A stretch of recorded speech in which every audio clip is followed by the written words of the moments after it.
পতিত স্বৈরাচার শেখ হাসিনা বিগত ১৬ বছর তার স্বজন হারানো গালগল্প করে মিছে কান্না করেছেন, তার প্রমাণ জুলাই হত্যাকাণ্ড। জুলাইয়ের গণঅভ্যুত্থানে চট্টগ্রাম বিভাগে নিহত পরিবারের হাতে আর্থিক সহায়তা প্রদান অনুষ্ঠানে তিনি এই মন্তব্য করেছেন জুলাই শহীদ স্মৃতি ফাউন্ডেশন সাধারণ সম্পাদক সার্জিস আলম। এ সময় শহীদ পরিবারের সদস্যরা তাদের সন্তান ও স্বজন হত্যার নির্দেশদাতা শেখ হাসিনার বিচার দাবি করেন।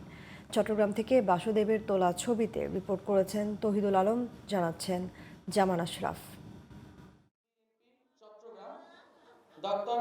চট্টগ্রাম বিভাগে জুলাইয়ের ছাত্র জনতার আন্দোলন ও গণঅভ্যুত্থানে নিহত ১০৫ পরিবারের হাতে আর্থিক সহায়তা তুলে দিয়েছেন জুলাই শহীদ স্মৃতি ফাউন্ডেশন। দুপুরে চট্টগ্রাম নগরীর প্রাইমারি টিচার্স ট্রেনিং ইনস্টিটিউট মিলনায়তনে এক অনুষ্ঠানে এই সহায়তা দেওয়া হয়। অনুষ্ঠানে উপস্থিত জুলাইয়ের শহীদ পরিবারের সদস্যরা স্মৃতিকাতর হয়ে কান্নায় ভেঙে পড়েন। বলেন, জুলাই হত্যাকাণ্ডের নির্দেশদাতা পলাতক শেখ হাসিনা, তাকে শিগগির দেশে ফিরিয়ে এনে বিচারের কাঠগড়ায় দাঁড় করাতে হবে। ১০-১৫ দিন পরে হাসিনা পলানের পরে যা খোঁজ পাই আমরা, এই আল্লাহর কাছে তাও কাছে বিচার চাই, আল্লাহ যদি বিচার করে। তারা গুজাই রাখিয়া দিছে, বাপে বিছরাইতে লাশ দেখা নাই।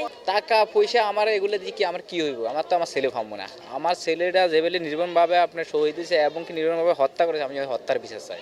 অনুষ্ঠানে সার্জিস আলম বলেন, খুনিদের বিচার নিশ্চিত করতে এবং দেশের মাটিতে পুনর্বাসন ঠেকাতে প্রয়োজনে আবারও ঐক্যবদ্ধভাবে মাঠে নামা হবে। এই নরপিশাচরা দেখবেন কবরে গিয়ে গুলি চালাবে। তাদের এই যে তারা তো প্যাথোলজিক্যাল খুনি, তারা এক একজন যারা এই কাজগুলো করেছে।